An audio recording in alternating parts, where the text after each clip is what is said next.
Nagsorry si Philippine Ambassador to the United Kingdom, Teodoro Locsin Jr. dahil po sa kontrobersyal niyang post sa social media. Sa isang deleted tweet, sinabi ni Locsin na dapat napatayin ang mga bata sa Palestine. Baka raw kasi lumaki silang gullible o madaling maniwala tulad ng mga Palestinian na hinahayaan lamang ang grupong Hamas na atakihin ang Israel. Paliwanag ni Locsin, sarcastic lang ang nauna niyang post.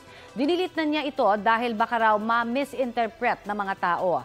Hindi raw siya sumusuporta sa pagkamatay ng tao. Gusto lamang daw niyang matigil na ang anumang kaisipan na sumusuporta sa terorismo. Balita ko, may tututukan kayo tuwing 10:30 a.m. sa GTV. Alamin ang mahahalagang balita at impormasyong dapat niyong malaman sa Balita Ko tuwing Lunes hanggang Biyernes. Mag-subscribe din sa GMA Integrated News sa YouTube.